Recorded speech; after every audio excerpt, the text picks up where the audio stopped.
Hey everyone, and welcome back for another deep dive. Always exciting to be back. This time, we're heading down under. I love Australia. Well, get this, a listener wrote in, wants help planning their Sydney trip. They gave us their top 5 must-sees, the classics. Okay, I'm intrigued. Huh. Hit us with the list. Right, we've got the Sydney Opera House, obviously. Then the Harbour Bridge, another iconic one. Classics for a reason. Right. Then we're hitting beach, Bondi Beach. Nice. Love Bondi. Then got to get some wildlife in Taronga Zoo. And last but not least, the rocks, the historic district. So, lot to cover. A good mix. But we're not just listing these off, right? What's the angle for this deep dive? Exactly. Our mission is to make sure our listener doesn't just see these places, but really experiences them. I like it go beyond the tourist traps. What makes each one special? We need to give this listener the inside scoop. Totally. So let's kick things off with the big one, Sydney Opera House. I mean, those sails are world famous, but what's the point? Are they just for looks? Definitely not just for looks. Those sails are more than just a pretty facade. They're actually functional. They're designed as these huge acoustic reflectors. Huh. So they amplify the sound. Well, it's more about directing and controlling the sound. See, before the Opera House, outdoor performances in Sydney always had this problem, the wind. It could totally mess with the acoustics. I can imagine. Sydney's known for its wind. Exactly. But with these sails, they actually capture and channel the sound from the performance halls, so it creates a much more controlled acoustic experience for everyone. It's genius, really. Wow, I had no idea. Talk about form and function. Right. And it's not just about the sound. This place is a big deal. Culturally, it's actually a UNESCO World Heritage Site. Oh, yeah, I think I read that somewhere. What does that even mean, though, practically? Yeah. Besides bragging rights. Well, there are some perks, I'm sure. But seriously, it means that the Sydney Opera House is recognized for its cultural significance not just within Australia, but globally. It's considered a masterpiece of architecture and a landmark of the 20th century. Okay, yeah, that's pretty impressive.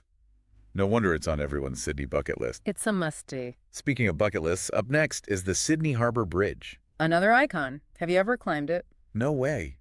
I'm scared of heights. Just thinking about it makes my knees weak. It's definitely not for the faint of heart.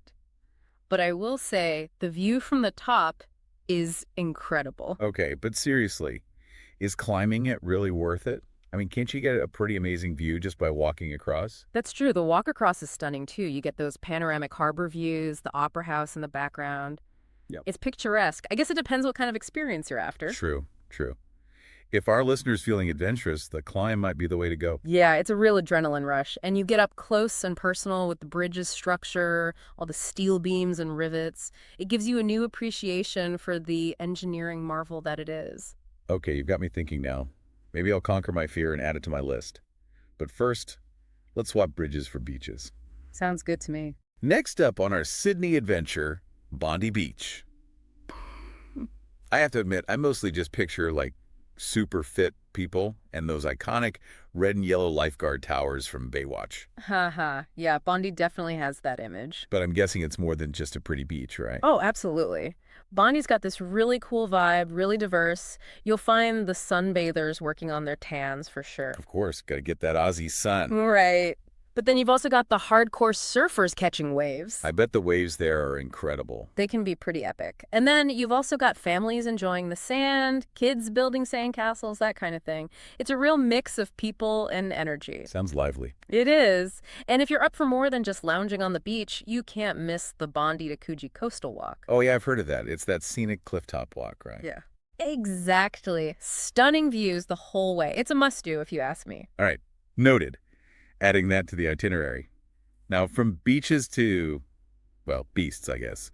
Let's dive into Taronga Zoo. Ooh, a zoo with a view. I'm always up for a good zoo, and this one looks amazing. Sure. But what makes Taronga Zoo so special? I mean, besides the obvious, it's in Sydney. Well, first off, Taronga is known for its focus on Australian wildlife. So it's your chance to see all those incredible creatures you can't find anywhere else in the world. Oh, right, like kangaroos and koalas and all that? Yep, you'll see kangaroos hopping around, koalas chilling in the trees.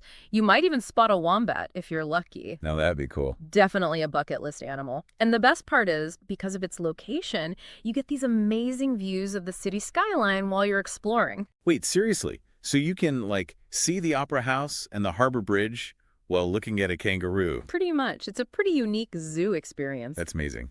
Okay, I'm sold. Taronga Zoo. Here here we come. You won't regret it. All right, last but not least, we have the Rocks. It's described as Sydney's historic district, which, sounds kind of vague. It does sound a bit generic, doesn't it? Yeah, like what does that even mean for someone who's actually visiting? What's the vibe like? Are we talking stuffy museums and that's it? Not stuffy at all. Think charming, historic buildings with a modern twist. Imagine walking down cobblestone streets. Oh, I love cobblestone streets. Right, they add so much character. And imagine these streets lined with cute cafes and restaurants, unique shops, bustling markets. So it's like lively, not just a boring history lesson. Definitely lively. You can find locally made crafts, vintage clothing, all sorts of interesting stuff. But it's not just about shopping.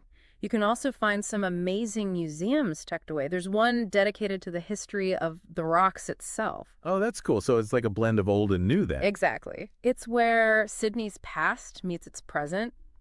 You get that sense of history, but it's also a vibrant, living part of the city. I'm getting serious must-visit vibes from all of this. It's definitely worth exploring. All right, listener, there you have it, your 5 must-sees in Sydney, but with, like, an extra layer of awesome. We've gone beyond the guidebook to give you the inside scoop. Exactly. We talked about why the Opera House's design is so special, whether climbing the Harbour Bridge is actually worth it. And explored the vibe at Bondi Beach, the unique appeal of Taronga Zoo, and the charming atmosphere of the Rocks. So much to see and do. But here's a final thought for you, listener, and for you too. Imagine you have just one day in Sydney, no set plans, just time to wander and discover. Inspired by what we talked about, what hidden gem would you seek out? Hit us up on social media and let us know. Until next time, happy travels. And keep those deep dive requests coming.